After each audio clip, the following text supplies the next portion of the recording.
Selamat datang di Aswell TV, channel informasi seputaran Islam dan Sunnah. Pada video kali ini, kita akan berbicara perihal 7 keutamaan azan.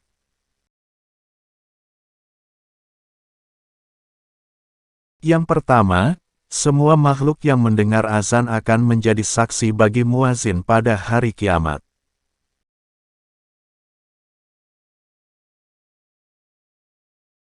Dari Abu Sa'id Al-Khudri, beliau berkata kepada seorang laki-laki, "Aku perhatikan kamu ini orang yang suka menggembala dan berkelana.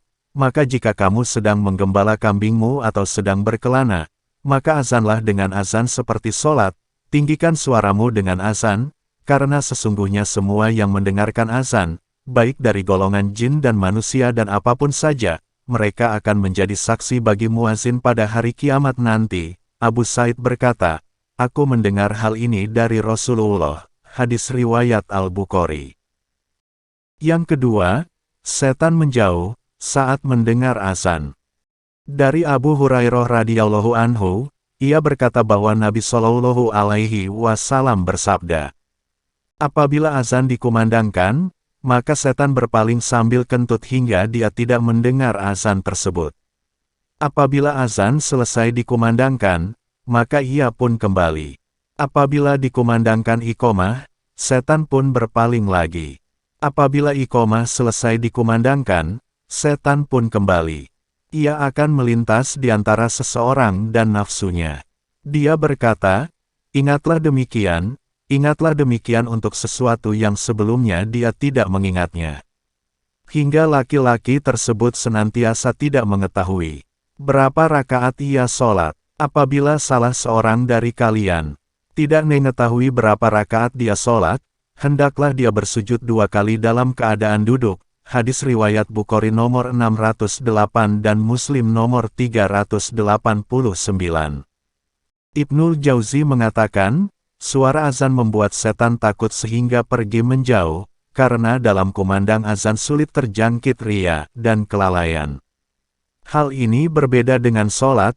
Hati mudah diserang oleh setan dan ia selalu memberikan pintu was-was, sampai-sampai Abu Awanah membuat judul suatu bab, dalil bahwa orang mengumandangkan azan dan iqomah tidak dihinggapi was-was setan dan sulit terjangkit riya, karena setan menjauh darinya.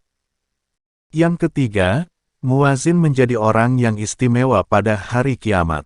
Dari Muawiyah bin Abi Sufyan radhiyallahu anhu, Rasul bersabda, "Seorang muazin memiliki leher yang panjang di antara manusia pada hari kiamat." Hadis riwayat Muslim nomor 387. Ada yang mengatakan bahwa maknanya adalah orang yang paling banyak menampakkan rahmat Allah. Ada juga ulama yang menafsirkan bahwa yang dimaksud adalah orang yang paling terlihat banyak mendapatkan pahala. 4. Muazin akan diampuni oleh Allah dan dimasukkan dalam surga kelak. Dari Uqbah bin Amir, ia berkata bahwa ia mendengar Rasulullah Shallallahu alaihi wasallam bersabda, "Rob kalian begitu takjub terhadap si penggembala kambing di atas puncak gunung yang mengumandangkan azan untuk sholat, dan ia menegakkan sholat. Allah pun berfirman, perhatikanlah hambaku ini, ia berazan dan menegakkan sholat karena takut kepadaku, karenanya, aku telah mengampuni dosa hambaku ini dan aku masukkan ia ke dalam surga." Hadis riwayat Abu Daud nomor 1203, dan An-Nasai, nomor 667. Al-Hafiz Abu Thohir mengatakan bahwa sanad hadis ini sahih. Yang kelima, jikalau manusia mengetahui apa yang ada di dalam azan, niscaya mereka akan saling berundi. Dari Abu Hurairah radhiyallahu anhu, Nabi Shallallahu alaihi wasallam bersabda, seandainya setiap orang tahu keutamaan azan dan saf pertama, kemudian mereka ingin memperebutkannya, tentu mereka akan memperebutkannya dengan berundi. Hadis riwayat Bukhari nomor 615 dan Muslim nomor 437. Imam Nawawi rahimahullah berkata, yang dimaksud hadis adalah seandainya mereka mengetahui keutamaan azan, keagungan dan balasan yang besar, kemudian waktu azan sudah sempit atau masjid hanyalah satu, pastilah mereka saling merebut untuk azan dengan cara mengundi. Yang keenam, muazin akan diampuni dosanya dan mendapatkan pahala seperti orang-orang yang sholat bersamanya.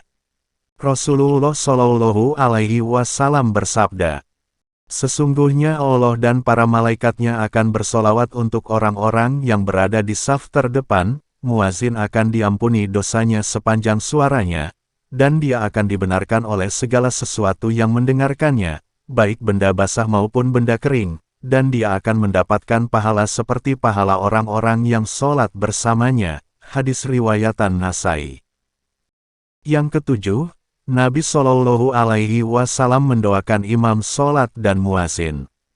Rasulullah Shallallahu Alaihi Wasallam bersabda, "Imam adalah penanggung jawab, muazin adalah pembawa amanat. Ya Allah, berikanlah bimbingan kepada para imam, dan ampunilah dosa para muazin." Hadis riwayat Abu Daud. Demikianlah video perihal 7 keutamaan azan kali ini. Semoga kita semua senantiasa mendapatkan ilmu yang bermanfaat.